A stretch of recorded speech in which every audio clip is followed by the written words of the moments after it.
On va prendre le cas de Jésus. Et vous allez comprendre que chaque fois qu'il y a une culte, c'est une conférence. Vous ne pouvez pas manquer. Parce que vous savez que quand vous venez, c'est pour rencontrer Dieu. Et Dieu doit vous dire comment vous devez faire pour vous en sortir sur la terre. Amen. Donc quand tu t'as rendu compte que j'ai raté, qu'est-ce que Dieu doit prendre comme décision? Ben, la décision qui est, en fait, écoutez-moi bien, la décision que Dieu prend là, il dit, c'est pas pour Dieu, c'est pour nous. C'est pour on est sur la terre, on est confronté à des situations, non? Donc Dieu, c'est comme Dieu dit, ah, tu as vu le problème qui est là. Viens, on va s'asseoir, tout le monde, on va parler, te montrer comment on fait pour régler ça. Si tu n'es pas venu, c'est toi qui perds. Mais si tu viens, Dieu va te dire comment tu dois faire pour t'en sortir. Donc tu comprends que tu vois l'importance d'une conférence. Est-ce que vous voyez l'importance d'une conférence? Parce que quand vous venez, c'est Dieu qui vous montre comment faire pour s'en sortir. Amen. Mais quand vous ne venez pas, vous ne saurez pas comment vous en sortir. Et vous n'allez pas pouvoir vous en sortir. Amen.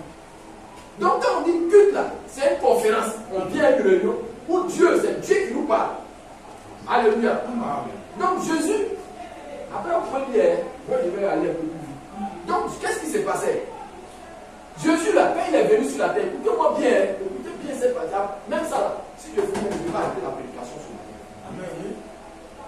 Jésus, là, quand il est venu sur la terre, là, il n'est pas venu faire ce qu'il veut en réalité. En réalité, là, tu ne viens pas sur la terre pour faire ce que toi-même tu veux. Il a dit, quand Alassane va prendre quelqu'un ici, il va l'envoyer en mission, là, la personne, quand il s'en va là, il fait ce qu'il veut là. Non! Hein? Vous pensez que c'est vous-même vous êtes levé pour venir ici. Voilà. C'est Dieu qui vous envoie ici. Dieu qui t'a envoyé ici. Comment tu m'envoies ici sur la terre? Moi, je dis c'est pour faire quoi? Il sait qu'il a la chose. Il dit qu'Alassane n'arrive pas pour ici. Mais c'est gâté à ici.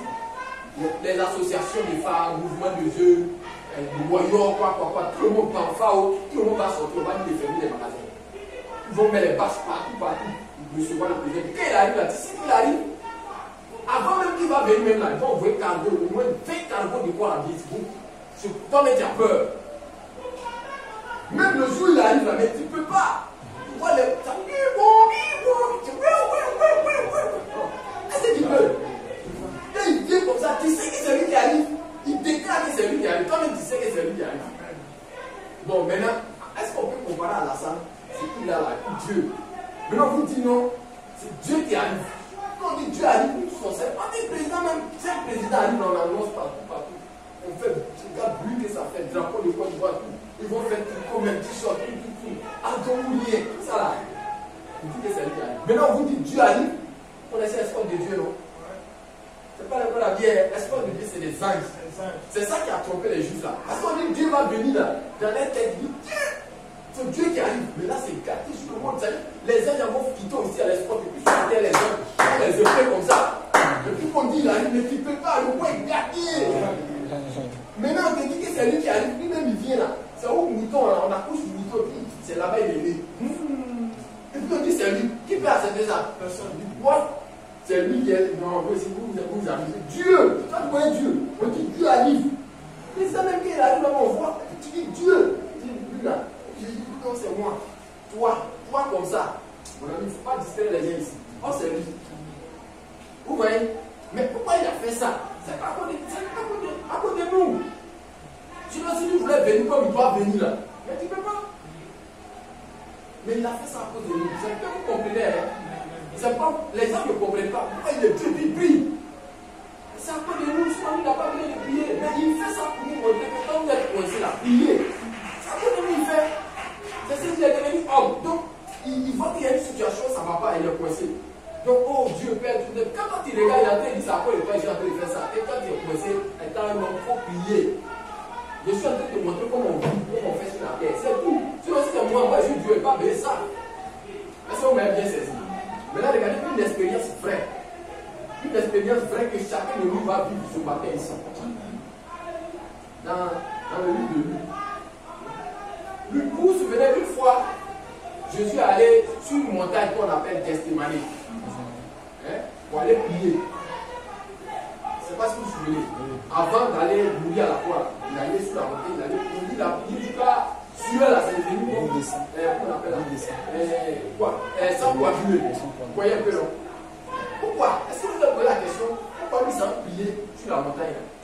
Regardez le passage, on va lire simplement, vous allez voir quelque chose.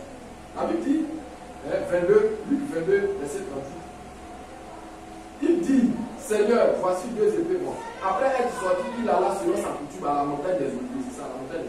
Ses disciples le suivirent. Lorsqu'il fut allé dans ce lieu, il leur dit, priez afin que vous ne tombiez pas en tentation. Vous comprenez ça, c'est Jésus qui parle. Jésus lui-même l'a dit, priez. Ne pas que vous soyez dans la tentation, vous chutez. Lui-même vous dit ça.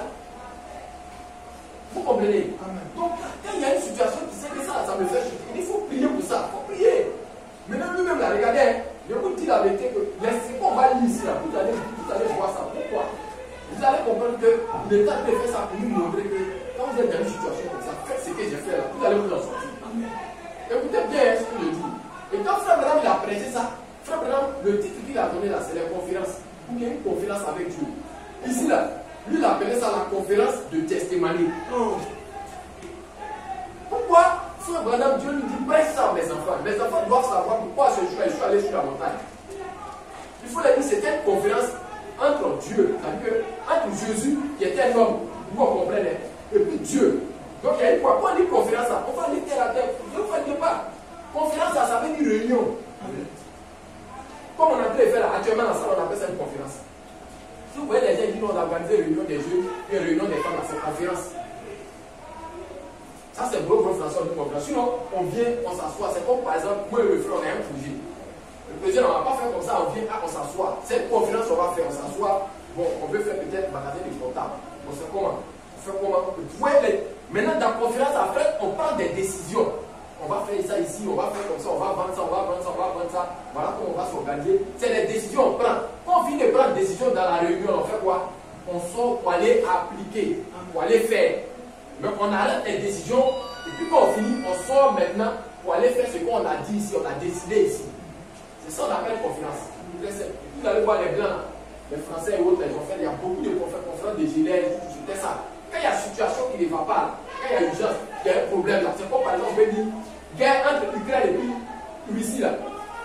Les Américains, les autres pays là, ils peuvent faire une conférence, ou bien même inviter la Russie pour voir par rapport à la situation là, qu'est-ce qu'on peut faire pour arrêter. On prend les décisions, ça va appliquer. C'est ça qu'on appelle conférence. C'est ça qu'on appelle réunion. Donc ce matin, on est dans une conférence. Amen. Amen. Mais cette fois-ci, la conférence là, il dit c'est une conférence avec Dieu. On ne fait pas ça. C'est-à-dire, c'est nous les hommes là, c'est avec Dieu on fait la conférence. C'est-à-dire, dans notre conférence, Dieu est dedans. Amen. Ce qui fait que les autres, ça ne marche pas, c'est que dans leur conférence, Dieu n'est pas dedans. Amen. C'est-à-dire, quand même, ils se réunissent, et puis, un petit tête, un petit cerveau, là, ils ne connaissent rien. Là. Ils prennent ces solutions pour pouvoir s'en sortir. Amen. Vous ne pouvez pas vous en sortir sans Dieu. C'est-à-dire que le monde a tous les problèmes là. Oui. Parce que vous qui a la solution de vos problèmes que vous voulez régler, vous ne l'invitez pas pour que vous donner bon. Ce problème-là, voilà sa solution. Vous-même, vous réfléchissez et vous ne pouvez pas. Oui. Mais cette fois-ci, la conférence là, quand on vient à l'église, c'est une conférence entre les enfants de Dieu et Dieu. Amen. Est-ce qu'on m'a bien compris? Amen. Donc quand vous venez ici, là, mettez dans votre tête que je vais faire une conférence avec Dieu. Amen. Maintenant, comment ça se passe? Dans la conférence, là, comment ça se passe? Comme je vous l'ai dit là,